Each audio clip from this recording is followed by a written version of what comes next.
Terima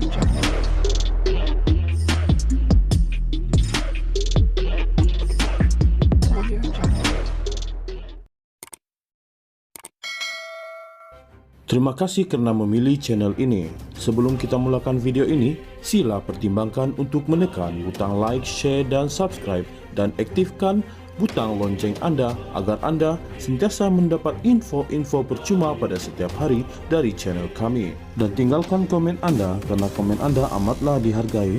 Terima kasih. PAS, Parti Islam se-Malaysia, kini mendominasi gabungan dalam Perikatan Nasional dari jumlah kerusi Parlimen dan DUN berbanding bersatu Parti Peribumi Bersatu Malaysia.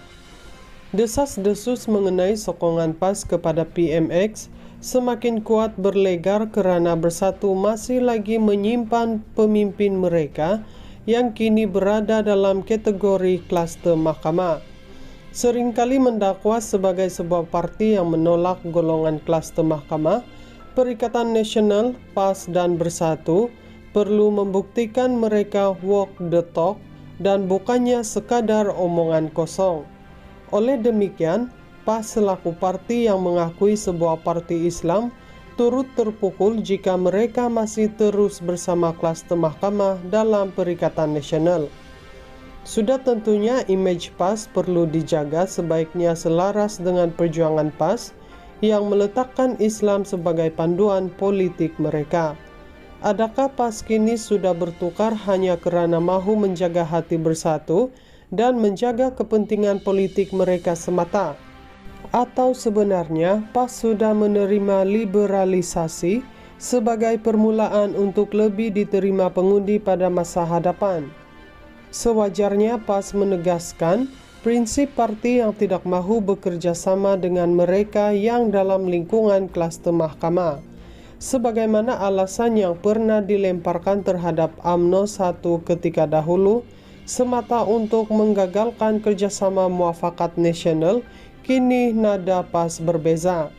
Benarkah pemimpin PAS ada yang terhutang budi sehingga tergadai prinsip bila mana bersama Bersatu dalam Perikatan Nasional?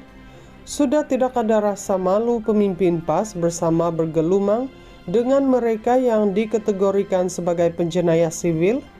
Atau PAS sebenarnya bersedia memulakan revolusi dalaman dan beralih kepada kepimpinan yang lebih terbuka dan akan menggunakan dalil tertentu bagi menghalalkan keputusan mereka? Bersatu pula sebenarnya perlu menimbangkan untuk menyingkirkan pemimpin mereka yang terpalit dengan mahkamah. Sudah pasti urusan mahkamah akan mengganggu rutin sekiranya Perikatan Nasional berjaya membentuk kerajaan kelak. Beranikah Bersatu bertindak sebelum PAS tawar hati? Perlu diingatkan, PAS ini akan menggelupur jika ada pihak yang bermurah hati dan bersedia menderma kepada mereka. Siapa yang banyak menderma kepada PAS, maka itulah tokoh yang akan dijulang PAS.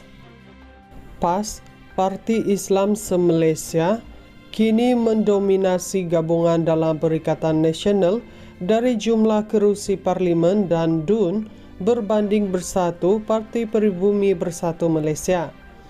Desas-desus mengenai sokongan PAS kepada PMX semakin kuat berlegar kerana Bersatu masih lagi menyimpan pemimpin mereka yang kini berada dalam kategori kluster mahkamah.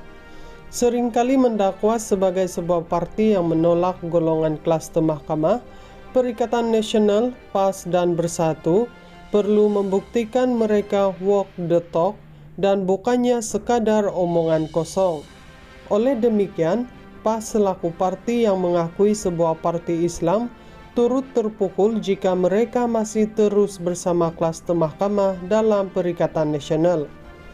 Sudah tentunya imej PAS perlu dijaga sebaiknya selaras dengan perjuangan PAS yang meletakkan Islam sebagai panduan politik mereka. Adakah PAS kini sudah bertukar hanya kerana mahu menjaga hati Bersatu dan menjaga kepentingan politik mereka semata? Atau sebenarnya PAS sudah menerima liberalisasi sebagai permulaan untuk lebih diterima pengundi pada masa hadapan?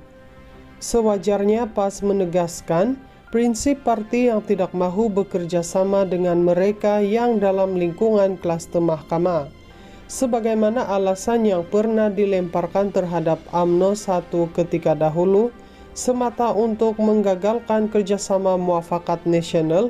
Kini nada PAS berbeza. Benarkah pemimpin PAS ada yang terhutang budi sehingga tergadai prinsip bila mana bersama bersatu dalam Perikatan Nasional? Sudah tidak ada rasa malu pemimpin PAS bersama bergelumang dengan mereka yang dikategorikan sebagai penjenayah sivil? Atau PAS sebenarnya bersedia memulakan revolusi dalaman dan beralih kepada kepimpinan yang lebih terbuka dan akan menggunakan dalil tertentu bagi menghalalkan keputusan mereka? Bersatu pula sebenarnya perlu menimbangkan untuk menyingkirkan pemimpin mereka yang terpalit dengan mahkamah. Sudah pasti urusan mahkamah akan mengganggu rutin sekiranya Perikatan Nasional berjaya membentuk kerajaan kelak. Beranikah bersatu bertindak sebelum PAS tawar hati? Perlu diingatkan, PAS ini akan menggelupur jika ada pihak yang bermurah hati dan bersedia menderma kepada mereka. Siapa yang banyak menderma kepada PAS, maka itulah tokeh yang akan dijulang PAS.